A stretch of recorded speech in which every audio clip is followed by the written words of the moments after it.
Howdy, folks, and welcome to episode 5 of the Rico and Declan College Football Show. I'm your host, Rico. Declan is sleeping. He just turned 7 months a couple weeks ago. He is starting to crawl. It's crazy how time is flying.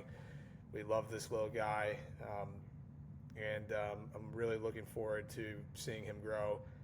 And shout out to my wife, Emily. She's doing an incredible job with him. And Mother's Day is next week, so we will not have an episode next week. Maybe we will next Wednesday. We'll see after one of my ice hockey games. But I'm doing this episode late at Saturday evening, 11:22 p.m. Eastern Time. And reason why is because I just played a hockey game, and we lost 5-1. The referee was horrible, but this is not a hockey show. This is a football show, a college football show. So we're going to strictly talk about that and that only. We're going to first off talk about the news for the week. I did a live show a couple days ago about the Brendan Sorsby fallout. If you don't know, then look it up. It is a mess, and I highly doubt he's going to be eligible to play this season for Texas Tech. So that is a nightmare situation in Lubbock. But speaking of Sorsby, that was what I'm looking up on ESPN on College Football News. Brendan Sorsby hires an attorney to seek to regain NCAA eligibility. He is getting an attorney to regain his eligibility. Sorsby is currently under NCAA investigation for sports gambling.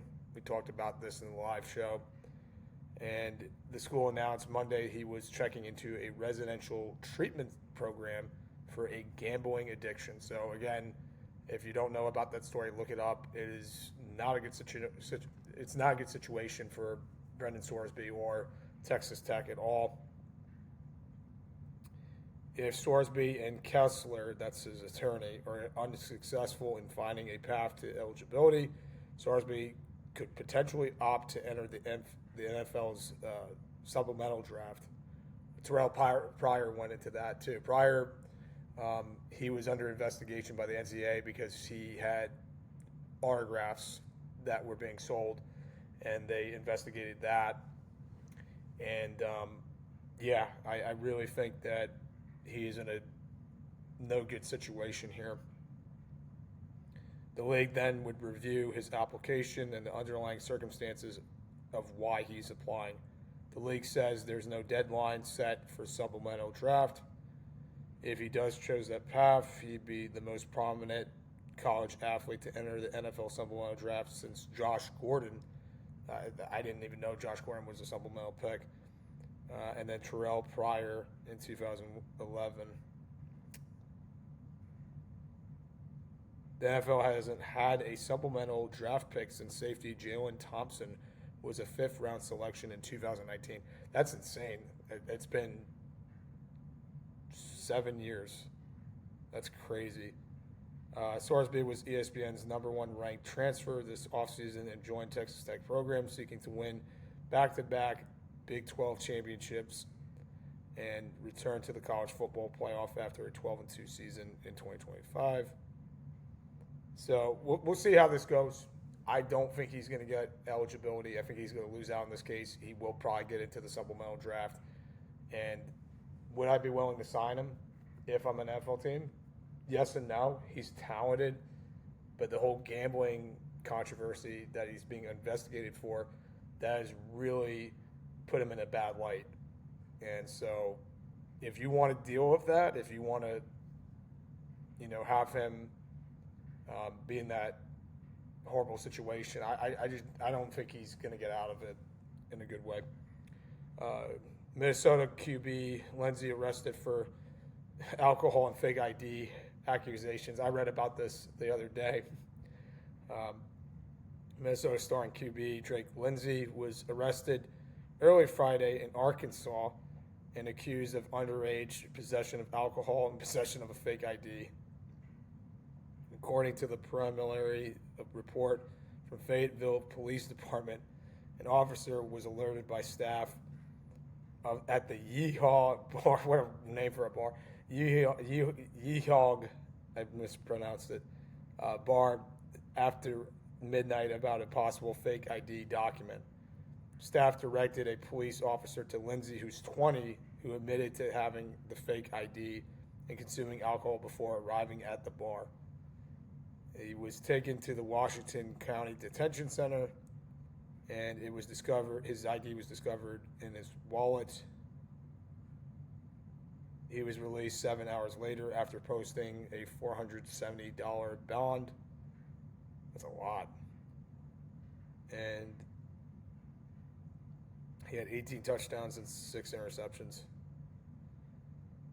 So, I mean, this is minor. It's a tale as long as time. Kids get in trouble for fake IDs. Do I think it's a big deal? No. I'm sure there's other college QBs who have fake IDs, or they have buddies that buy drinks for them. It's all over the place. He just got caught. He must have just been doing something stupid, or he was acting stupid. He was drunk, making a fool of himself, and probably it was a situation where he went to the bar. He showed his fake ID to the bouncer. The bouncer was like, "This is a fake," and maybe he gave him an option of like, "Hey, we're going to take your fake ID. You could get out," or he would argue it and then face arrest. So I think he probably argued it, and then they were like, "Okay, you know what? We'll call up the cops," because this happens all the time on college campuses. I'm talking from experience. Being in college, you see it all the time. If someone had a fake ID, they either were caught, or the bouncer would say, "You know what? We're not going to let you in.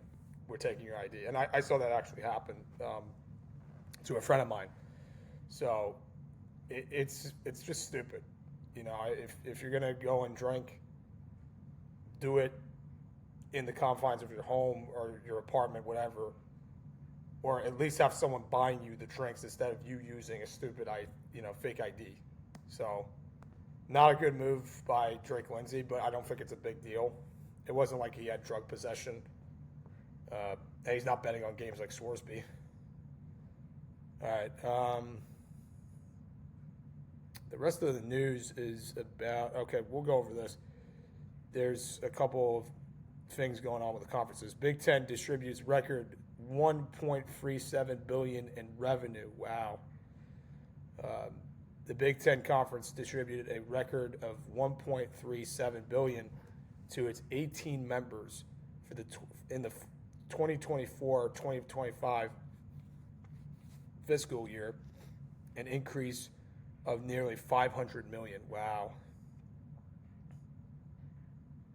The league also gained more revenue through its success in the first 12-team college football playoff won by Ohio State following the 2024 season.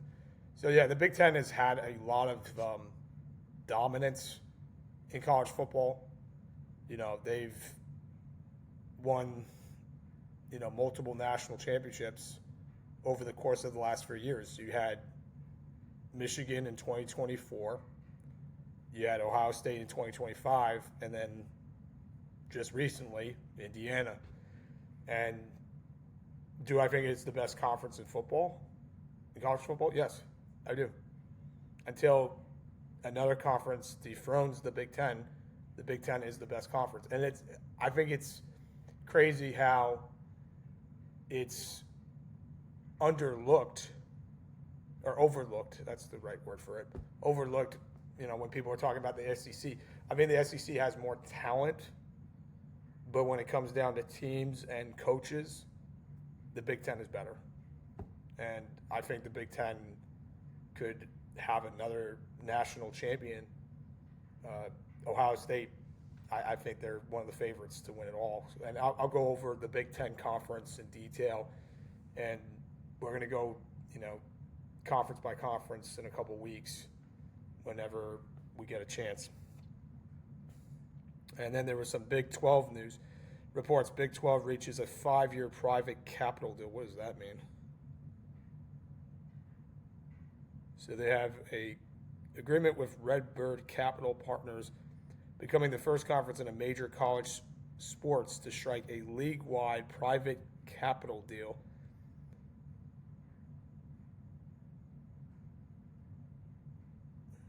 It's designed to grow revenue for the league at a time when some schools are strapped for cash. Houston's one of them. Kelvin Sampson was talking about that with college basketball. Houston is not getting NIL funding at all. Vying to better position themselves the next iteration of the ever-changing landscape of college sports. So they're going to give them a $12.5 million capital infusion and help create more commercial revenue for the conference. Each of the 16 schools will have $30 million each. That's going to really help my alma mater, West Virginia. They need money.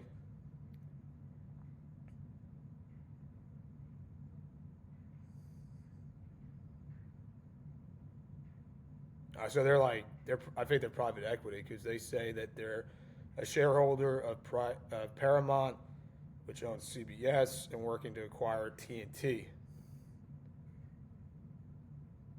To help create additional television partners for the Big 12 during the next negotiating window. There were a couple Big 12 games on TNT. I remember that. And heck, Arizona State played against my Mountaineers on TNT. Utah, a Big 12 member, became the first school to land a private equity deal when it signed with Artro Capital. And then the SEC is working with an investment banker, Goldman Sachs, the largest in the world, I think. I don't know how that's going to work. Are they going to raise ticket prices? Is the ordinary Joe not going to be able to go to games because the ticket prices are going to be too high? We'll see. I'm not a fan of private equity. I've seen it ruin companies like Panera, for example. I didn't like Panera to begin with, but they used to be good. Back in the 2000s, and then private equity bought them out in 2017, and now the quality of the food's gone down. It's worse than hospital food. I think a lot of people can agree. Private equity, they just ruin everything. So I think that's going to probably happen with college football. It's you might see these big corporations come up, and they're buying everything up, and then it's going to make ticket prices worse, and it's going to just, I don't know. I don't like when college sports get involved with businesses, especially when it's private equity. And then if you saw in the news with college basketball, they are expanding the tournament to 76 teams. What are we doing? And the reason why they're doing it is to create more TV revenue. More games means more viewers, means more money in people's pockets. And it's just a nightmare. I hate it. I'm not going to talk about it in detail because this is a college football show. We're not talking about college basketball. I love college basketball, but the game I loved, it's going away. And then you got guys who played in the NBA for a minute or played in the D League, and now, or G League, whatever they call it, and now they're eligible to play in college basketball. It's so stupid. So, yeah, that's where the college sports are at. But enough with the news. Let's go into our analysis for the running back transfer portal. I'm going to give grades A through F. I'm going to be analyzing, I think it's 12 running backs. Let's count. 6, 7, 8, 9, 10,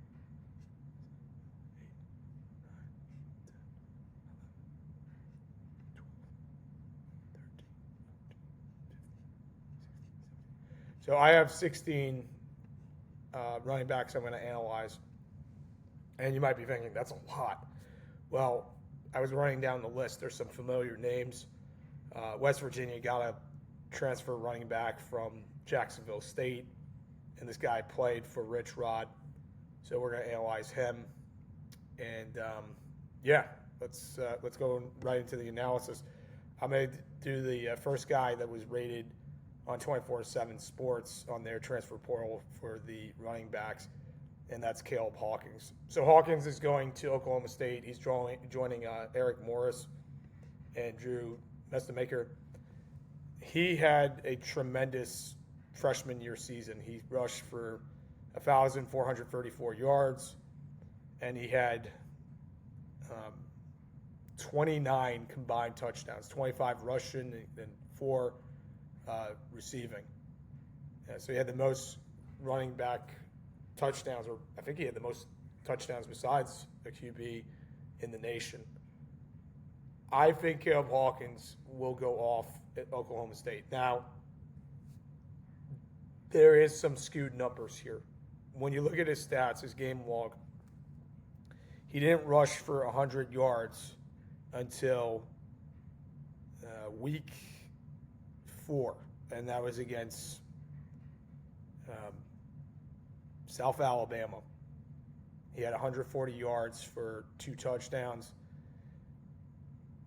And then the next week he played against USF.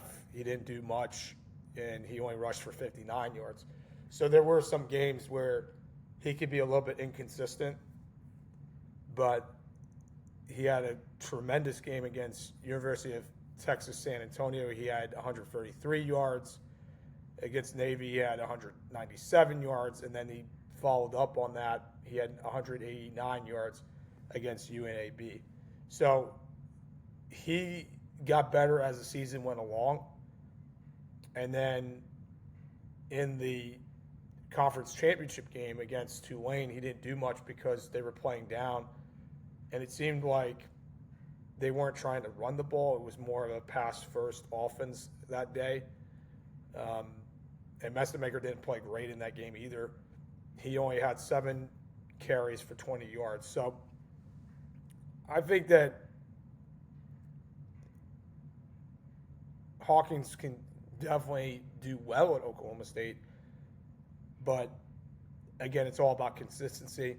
And then against San Diego State in that bowl game, he had 31 carries for 198 yards and 2 touchdowns. He was used a lot in North Texas offense, and I don't think that's going to change with Oklahoma State. I think he's going to have a lot of carries. He's going to have a heavy workload, but it's all about how he performs. If he could stay healthy, if he could stay consistent, because he battled some injuries during the season. He played through them, but he's coming off a lot of carries. He's coming off a lot of yards. Can he follow up on that? I think he's going to have less rushing yards in his sophomore year because he's going into a better conference. But that junior season, just like Drew Messermaker, I think he's going to really break out, and his draft stock will go up. It could be a potential late first-round pick, early second-round pick. So I'm going to give Caleb Hawkins an A- because it's all about staying healthy. It's all about consistency, what you can do. He's a big back, too. He's 6'2", 200 pounds. Kind of reminds me of Matt Forte. Very similar in the way they ran and the way these guys were built. All right, next up, we got Hollywood Smothers. So I watched a little bit of NC State's games. I saw them against Eastern Carolina. I actually thought Eastern Carolina was going to beat them, East Carolina. Like I said, Eastern. But the Pirates, they didn't do enough to hold on to that game. And what I noticed from him was that he's got elusive speed. He can also receive. He had 37 receptions for 189 yards and 1 touchdown. But he's going to get more opportunities with Texas. I think that's where he's going. Let me double check. Pretty sure he's going to Texas. Let's go and pull it up here.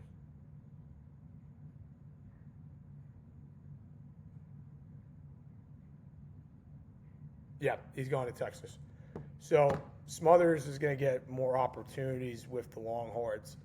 He has a better QB in Arch Manning. And he's going into his senior year. Am I right? No, junior year. Yeah, so he could really build off of a good sophomore season. He rushed for 939 yards and 6 touchdowns. He had some really good games in the beginning of the year. He did amazing against Virginia, Wake Forest, and Duke. And the game that stands out to me was the Wake Forest game. He got 164 yards off of 24 carries. The week before that, in week 2, beating a good Virginia team, he had 17 carries for 140 yards and 2 touchdowns. So he can break out. And there's some games where he had over 51 yards as a long run. Against Pitt, they got demolished. But he had a 65-yard run. That game he didn't do as much. He had 8 carries for 86 yards and 1 touchdown. But again, I think he's going to play better with a better offense. Texas is a better team. They all have a better offensive line. I'm going to give this grade an A, just a solid A. I think he's very underrated. I think he's very elusive, and he could play really well in that Longhorn offense. So I'm going to give Hollywood some others an A. All right, let's go on to the next guy, and that's Quintarion Wisner. So Wisner is going to my Seminoles. He originally played for Texas, and I think with him, the problem with him in Texas was he was not getting as many carries as he thought he would.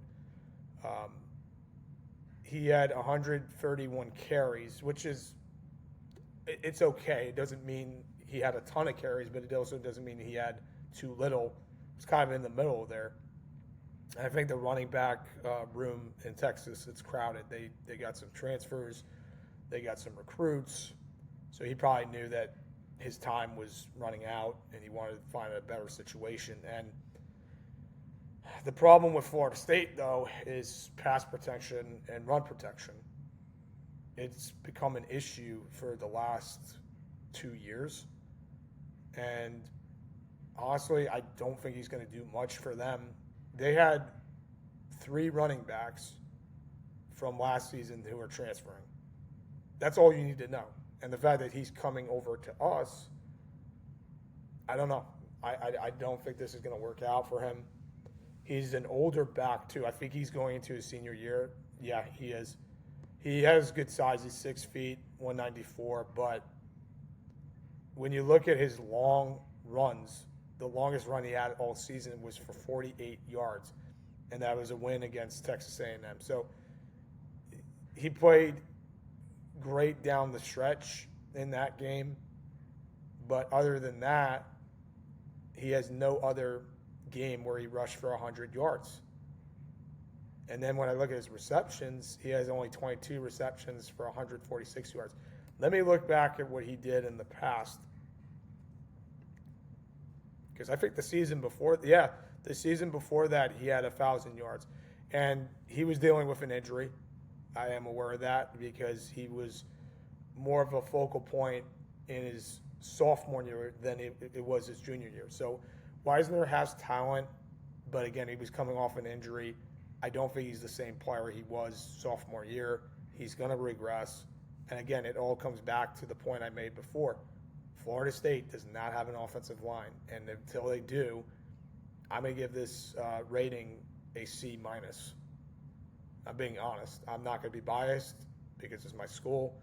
But I can tell you, I've watched games for Florida State, unless if we're getting some standout offensive tackle or offensive lineman, he's just going to regress. So again, I'm going to give Wisner a C-. All right, next up, we got Justice Haynes. Justice Haynes has bounced around. He first originated with Alabama, and then he went over to Michigan, and now he's going over to Georgia Tech. So he's from Georgia. I think that was a part of it, probably families around there, and he wanted to be in a better situation. But if you look at his numbers, he got the most carries with Michigan. He had 121 carries for 857 yards and 10 touchdowns. And he had a long of 75. His sophomore season at Alabama, he had only 79 carries for 448 yards. And his long was 85 yards. So every season he seems to get better. And he's going into a situation where Georgia Tech loves to run the ball. They love to do the option. I think this is a good situation for him, but he's getting older. He's going into his senior year. So I don't know how their offensive line will play for him, and they're getting a new QB. because Haynes King graduated. So yeah, I'm gonna look at his stats here. He had a ton of games where he rushed for 100 yards, and then he got hurt. So after Michigan State, he got hurt, and that's why his season was abruptly over. And I think that if he had played against Ohio State, he would have made a difference in that game. It would have been closer. So I'm going to give this, this running back grade a B plus because he's talented. He's gotten better every season, and I'm looking at his stats. He had 5 straight games of over 100 yards, and not going to catch that much out of the backfield. He had 13 catches for 50 yards, but he's averaging 7.1 yards per carry. He had 10 touchdowns, and again, he had a 75-yard run against Nebraska. So he was very good for the Wolverines, but the injury, it cost him the season. So I'm going to give him a B+. I think he's really talented. I think this is a better transfer than Wisner going to Florida State. All right, next up, we got Raleek Brown. Raleek Brown is going to Texas. He's coming from Arizona State. Raleek Brown is underrated. He is going to keep getting better. He's going into his senior year. He's a big back. Not that big. He's 5'9", 195, but he's like a bowling ball. But he can run.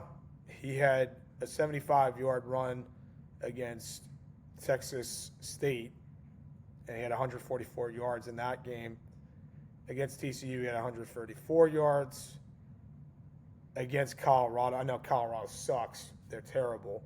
But he had 255 yards, and he was averaging 11 yards per carry. So this kid, and he had 1,141 yards rushing off of just 186 carries.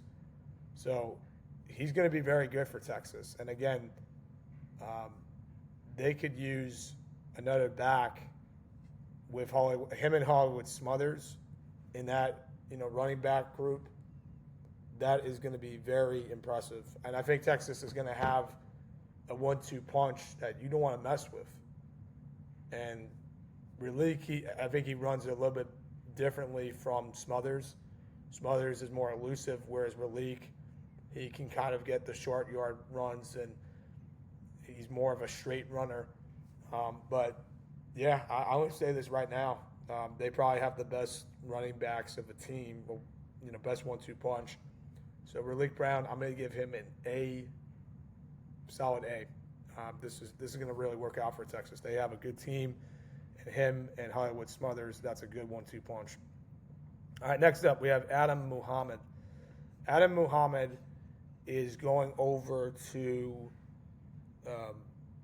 Cal, and he had a good season with Washington. He's a big back. Hang on one second. Something happened to my phone. All right, there we go. I pull back the. There we go. All right. So Muhammad, he's going to Cal. He originated from Washington, and I'm looking at his stats. He doesn't really stand out to you. Didn't get that many receptions out of the backfield. He only rushed for 523 yards and 5 touchdowns. But the thing is, with Washington, they were kind of a pass-first offense under Jed Fish. So I don't know. And let me just double-check. Yeah, it is Jed Fish. All right. I'm trying to get my names right.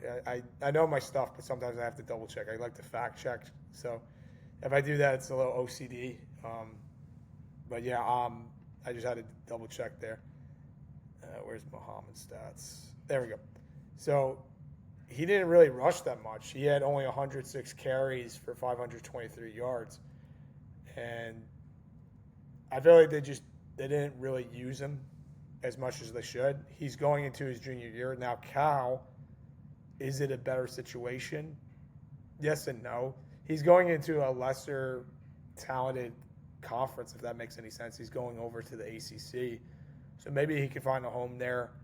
I didn't really watch Washington games, and he didn't really stand out to me. So I'm going to give this grade a C, maybe a C minus. I don't really know much about the kid, but maybe he's going to a better situation. We'll see.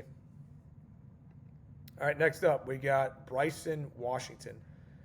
Bryson Washington, he is originating from Baylor. He's going to Auburn. Is that right? Yeah. So he's going to Auburn. He's joining Alex Golish. And this kid, he had some good numbers. He rushed for 135 yards against Samson and Sanford. I get them mixed up. So he rushed for 135 yards against Sanford. He had 115 yards in that upset win against SMU. He really went off in that game. 2 touchdowns off of 31 carries. He's not going to get you that many receptions. He had only 18 receptions and 1 touchdown. But he's one of those heavy workload running backs, and he could really help out Auburn. He's a big back, standing at 6 feet, 216 pounds. He had 154 carries for 788 yards and 6 touchdowns. So he's going to a better conference. That's the whole thing, though, right? Are you going to be able to replicate what you did at Baylor? Big 12 is not as talented as the SEC. We'll see.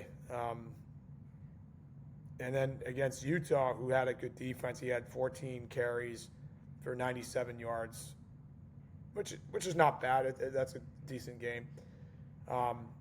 He's going to a better situation, better team, but is it going to work out? We shall see. I'm going to say that this running back grade for the transfer portal, I'm going to give Bryson Washington a B minus.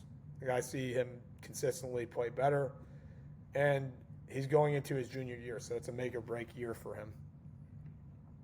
All right, next up we have Mekhi Frazier. Frazier is going from Michigan State to Ole Miss. This could be an underrated guy. He's standing at 5'10", 218. So he's a big back. Not in terms of height, but in terms of size. And I feel like this is another guy that didn't get enough playing time. He had only 116 carries for 520 yards and 2 touchdowns.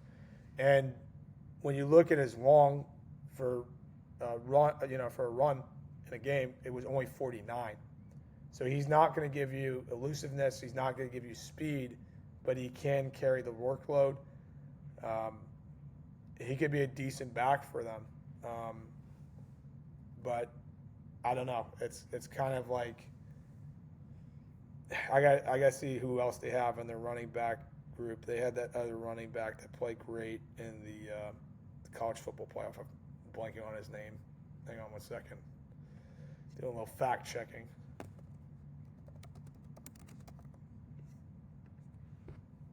K1 Lacey. So they have Lacey coming back, and I think Lacey's just going to carry the workload, and Lacey's so talented. Whereas Mekhi Frazier, he could complement him, but I don't know. I think maybe this guy wants to win a national championship or get to the playoffs, so we shall see. I'm going to give this running back transfer grade, Mekhi Frazier, a C+, because he's behind K1 Lacey, and Lacey's going to get a bulk load of carries unless if he gets hurt. This guy's not going to play that much. All right, next up, Christian Clark. So Christian Clark, he's going from Texas to USC, University of South Carolina. So he's going to play for the Gamecocks. This kid, talk about not getting that many carries. He had only 55 carries for 256 yards and 2 touchdowns. He did stand out against Michigan in the Cheez-It Bowl. He had 105 yards, 20 carries, and a touchdown. He's just going to get better, and he's going to a situation where he's going to get a bulk load of the carries. He's also a big running back at 6 feet, 212 pounds. I think this is a very underrated transfer portal guy. I think he's going to a better situation. He's going to get a better opportunity. And South Carolina, they love to run the ball. And him and Sellers, man, Christian Clark can really help him out and take off the workload for Sellers. So I'm going to give this transfer portal grade, Christian Clark. You are going to get an A. I think he's going to go off. He's very underrated. And I think South Carolina, they can only go up. I mean, Shane Bieber, is it Shane Beamer? Is it Bieber? It is Shane Beamer. So, yeah, Shane Beamer, if he doesn't have a good season, he's out. He's going to get fired. Landing Christian Clark, who I thought was going to come back to Texas, that was a huge upset. That's a huge get. And I think he could really help out Beamer. He could help out Sellers. And, again, I'm going to give this guy an A. I think he's going to go off. Watch for Christian Clark. He's going to get more carries and more yards. All right, next up. We're about halfway done with this analysis. Love this. London Montgomery. London Montgomery is going from East Carolina. So he's leaving the Pirates, and he's leaving for them for, let's see, Florida. So he's going to go and join the Gators. I'm looking at this guy's stats. His long was 51 yards. He had only 2 games where he rushed for 100 yards. So he had 125 yards off of 16 carries and 1 touchdown against Tulsa. And then against Memphis, he had 103 yards off of 27 carries and 2 touchdowns. So he didn't really play that great. He had 156 carries for 742 yards and 7 touchdowns. So that's decent. He's going into his junior year. Again, Florida, they're in rebuild mode. And I don't know how the offensive line is going to look like under Summerall. I just don't think this kid is going to work out for them. And I think they have other running backs in their group too that are younger than him, and they're going to get more opportunity than he will. So I'm going to give this guy, London Montgomery, for my transfer portal grade. Montgomery will get a B-. I just don't think he's going to do much. All right, next up, we got Dylan Edwards. So Dylan Edwards, I put him on this list because I'm familiar with his game. He went from Colorado to Kansas State, and now he's going over to Kansas. He got hurt last year, and when he did play, he was doing pretty decent. He had 34 carries for 205 yards. And the thing with Dylan Edwards is that he is not just a running back, but he's also a guy that – I'm looking at his stats. Hang on one second. He's a guy that can also receive out of the backfield. In his freshman year for Deion Sanders, he had 36 catches for 299 yards and 4 touchdowns. And one of them was a 75-yard touchdown. So I think he's a Swiss Army knife. He could also do returns. He did punt returns. Only 1 punt return for Kansas State last year. But, again, he got hurt. But he's getting older, and he's coming off an injury. So his durability, that is a huge question mark. And unless if he can stay healthy, I just don't think it's going to work out. He's an older back. He's going into his senior year. And, yeah, I don't know. And Kansas is not a good team. They haven't been a good team for the last couple years now. So I'm going to say he's going to regress. He could get hurt again because he's gotten hurt before in the past. He's injury prone. I'm going to give this transfer portal grade for Dylan Edwards a C. I just don't think he's good anymore. I think his good days are behind him. Because he had only 1 game where he rushed for 166 yards, and that was against UCF, and then he got injured the next game against Baylor. All right, next up, we got Carson Henson. He's going from Iowa State to Penn State, so he's joining Matt Campbell. And we'll see what Campbell does at Penn State. I just think he's overrated. And this kid, he had a good season. He had 188 carries for 952 yards and 6 touchdowns. So he was one of the lone bright spots for Iowa State. And they like to run the ball. I mean, I think Matt Campbell will do that with this team this year because the Big Ten is typically a run first, pass later type of conference. And he's a big back. He stands at 6'2", 220 pounds. He's going into his senior year, though, and he's durable. He's gotten better every season. The season before, in 2024, he had 151 carries and 752 yards. He had more touchdowns the year prior. I mean, Iowa State was a lot better in 2024 than 2025.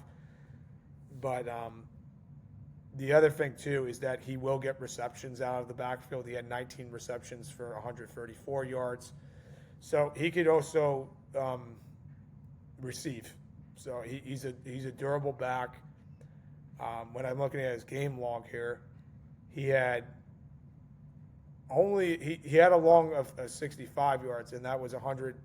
He had 152 yards and off of 16 carries and 2 touchdowns against a good BYU team.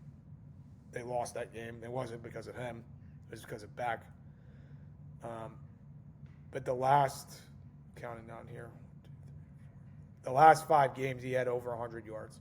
So he's a good running back. I don't think he's great.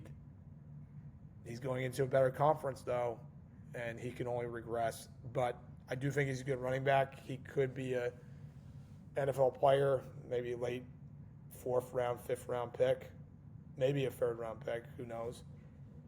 But I'm going to say that his transfer portal grade, I'm going to give him a B minus. I think he's good, but again, he's going into a better conference, and it's like Iowa State 2.0 for Penn State. Like, we'll see how that goes. So I'm going to give it a B minus for Carson Henson. All right, next up, we have 4 more guys to cover after this one. We got James Peoples. So James Peoples, he's going from Ohio State to Penn State. So he's playing with Carson Henson. And this is where it's going to get interesting with Penn State. Do you start the guy that you know, or do you start the guy that's coming in that you don't know? And what I mean by that is that Campbell, he has familiarity with Hanson, but he doesn't have familiarity with James Peoples. But James Peoples, the problem with him was that he didn't get carries. He was in a crowded running back room. You had C.J. Donaldson. You had, I'm looking up the running backs here. I just want to get my facts right here. So yeah, you had C.J. Donaldson and Bo Jackson, and Bo Jackson got better as the season went along.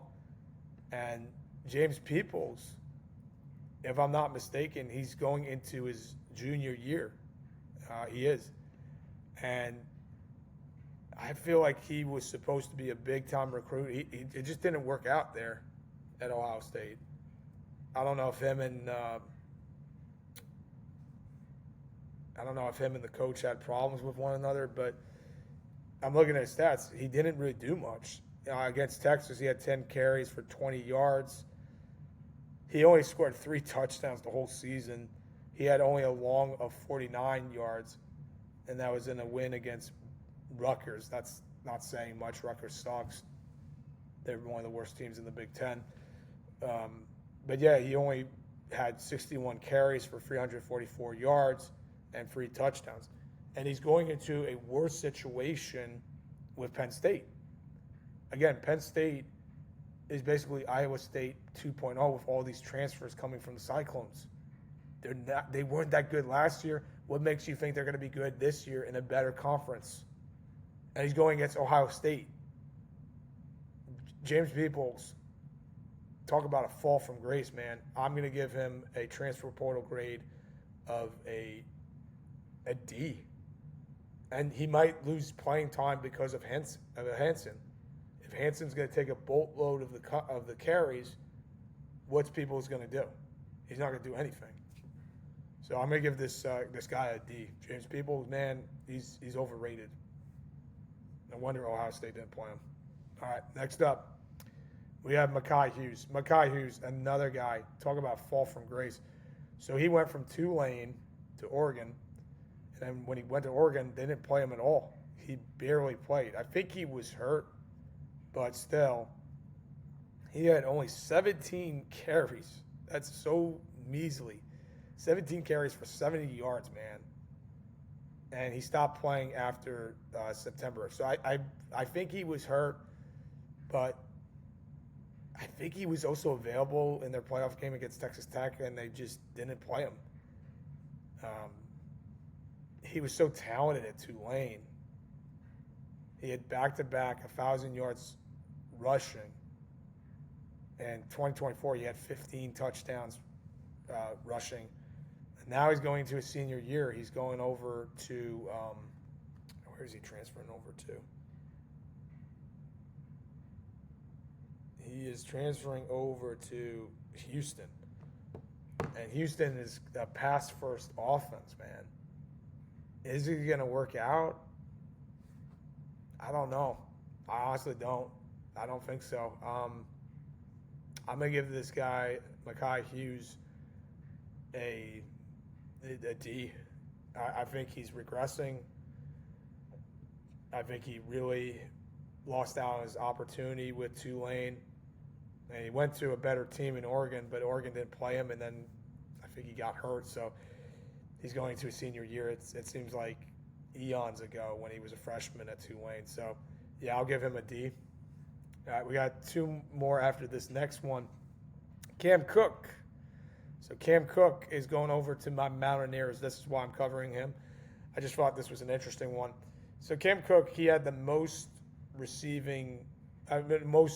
rushing yards in the nation. He had 1,659 yards, 16 touchdowns rushing off of 295 carries. He had the third most carries in the nation. He's going to a better conference because he played in Conference USA.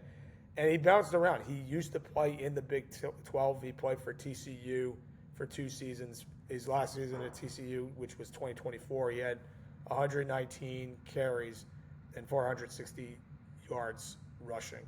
Sorry for the sound, guys. That's my refrigerator. Again, we're using limited space, so we got to deal with what we got. But anyways, he played really good last season for Jacksonville State. But again, he's going into a better situation with West Virginia in terms of getting more notice, I guess, from the scouts for draft eligibility. He had 218 yards rushing against Sam Houston State. He had a long of 73 yards in that game, which was his long for the season. I think he's very durable.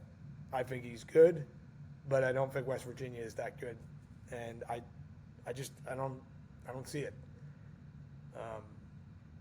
Maybe I could be wrong, and maybe he can go off. Do I think he replicates what he did at Jacksonville State? Heck no. I think he'll get like 800, maybe 900 yards rushing. He'll maybe be a draft pick, but we'll see. But West Virginia, I'm talking from my experience watching this team, they're a long, long ways away from being a contender in the Big 12, let alone being in the conference championship game. So I don't know if it's going to work out for him there. But I'll give his transfer grade a C+. I'll give Cam Cook a C+ because I could be wrong. I could be totally wrong, and he could go off for us. I hope he does. I hope he proves me wrong, but I don't see it. All right, next up, Chris Johnson Jr. Chris Johnson Jr., no relation to the Tennessee Titan running back / legend, and I think he also played for the Chiefs, Chris Johnson. So Chris Johnson Jr., he is going from SMU to. Sorry, folks, I'm just double checking here. He's going to Clemson, which is interesting because he's going from one ACC team to another. And it's funny, too, because Dabo doesn't believe in the transfer portal. He's not a big fan of it. He likes to just get his recruits and develop his recruits. Yeah, that's really working out for you well, Dabo. I feel like if Dabo has one more bad season for Clemson, they're going to fire him. Yeah. So going back to Johnson, he rushed for 479 yards off of 67 carries. 6'7", I hate that meme. 4 touchdowns. He averaged 7.1 yards per carry. He had a long of 87 yards, which was against Stanford. That's not saying much. Stanford sucks. And he had 128 yards against Cal in a loss. I watched that game. He played great in that game, but SMU, their defense, they could not stop a nosebleed, man. They were so bad. And I was rooting for them to make the playoff. I didn't mind them, but he's an actual transfer from Miami. He played at Miami his freshman and sophomore years. Didn't get much notice from them, and then he transfers over to SMU. He played more. He's from Fort Lauderdale. He's 6 feet, 184 pounds. So I think this guy could play a little bit better, and he'll get more carries for sure with the Tigers. But Clemson's regressing. And do I think he's going to put up the same numbers he did at SMU with Clemson? Maybe, maybe not. Clemson is a run-first offense now, I think. I'll give his transfer portal grade a B-. He could be a diamond in the rough. I think he's better than Cam Cook. I do. He's played in better conferences than Cam Cook. So we shall see. But, yeah, I'll give him a B-. And last but not least, our last guy, Nakai Davenport. Davenport is going from USF to Auburn, so he's joining Alex Golish. There's familiarity there. He didn't get that many carries. He rushed for 612 yards off of 98 carries. So he's a guy that's just going to get better. I think he's going into his sophomore year. No, he's going into his junior year. He is a big back, staying at 6 feet, 216. He had a long of 60 yards. He's not going to get a lot of receptions off of the backfield, but he is a good player. And he stood out in that game against UAB, which he had 121 yards. And he missed a little bit of time. He didn't play in the beginning of the season against Florida or Boise State. So, I'm looking at stats. He only had 2 carries for -2 yards against Miami. So he didn't even sniff the backfield at all. But I think he's a good running back from what I've seen. I've watched him play a little bit. And there's that familiarity with Auburn. And he's going to be paired up with who's he going to be paired up with? The guy that I analyzed earlier. He's going to be paired up with Bryson Washington. So they could be a good 1-2 punch for the Tigers. We shall see. I'm going to give Davenport a transfer portal grade of B, a solid B, because he could lose carries because of Washington, or he could be a good 1-2 punch to supplement Washington, and Tigers could be a decent team. So that is all of the analysis that we'll do for the running back transfer portal. I hope you guys enjoyed it. Again, we're recording this episode late at night. It started at 11:22. It's now 12:15. This is going to be posted later on. I'll probably post it in I'll say during the early morning, so like 11 a.m., maybe 10 a.m., and I'll be uploaded off of YouTube. So, guys, thanks for watching. Subscribe, like, comment. Again, you guys are awesome. College football is awesome, and I hope you enjoyed this. All right. So, still getting used to this app. I got to figure out how to end this. Oh, there we go. So, folks, I hope you enjoyed this, and we'll be doing a new episode possibly on Wednesday. I'll let you guys know on my Instagram. Again, that's Rico and Declan College Football Show on Instagram. And again, with this video, like, comment, and subscribe. Thank you guys, and good night.